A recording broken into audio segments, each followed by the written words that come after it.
Di React Native kita juga bisa melakukan render ataupun melakukan akses ke sebuah alamat website. Tapi sebelumnya kita perlu install library terlebih dahulu. Kita menuju ke bagian terminal yang kita miliki ya. Kita buka new terminal. Kemudian di sana kita perlu melakukan instalasi terlebih dahulu. Kita bisa menggunakan perintah yarn ya, kemudian add diikuti dengan library-nya yakni adalah React -native -webview. Ya, kemudian kita enter. Kita akan melakukan instalasi terlebih dahulu sebuah library namanya adalah React Native WebView. Baik, kalau misalnya instalasi library React Native WebView sudah, kita akan melakukan import terlebih dahulu ya dari library React Native WebView tersebut.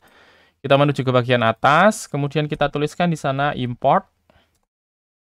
Di sana kita akan import terlebih dahulu form React -native -webview. Nah, kemudian di bagian dalam dari kurung kurawal ini kita masukkan webview. Seperti ini.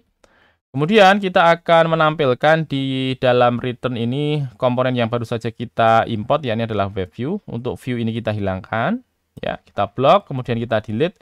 Kemudian yang akan kita akses adalah webview, ya. Kita tuliskan saja di sini webview. Seperti ini. Kemudian tinggal di bagian dalam dari WebView ini kita bisa masukkan properti yang bisa kita gunakan, di antara adalah source. Nah, di sini kita akan masukkan alamat ya, alamat website yang akan kita akses di React Native kita. Kita berikan sama dengan, kemudian double kurung kurawal. Di sana kita masukkan URI. Titik 2. Kemudian kita masukkan alamat yang akan kita akses. Misalnya kita masukkan https youtube.com, kemudian kita Ctrl S. Ada yang belum pas di sini, coba saya buka terminal lagi. Ya. Kemudian saya tuliskan perintah npx react native link ya. Kemudian saya enter.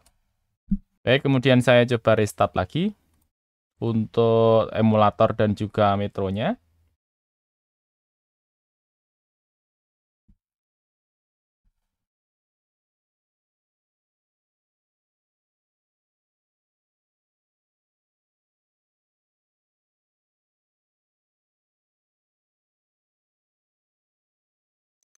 Baik, sudah bisa tampil ya. Jadi ketika ada permasalahan terkait dengan React Native View, kita bisa menggunakan npx react native, kemudian diikuti dengan spasi link.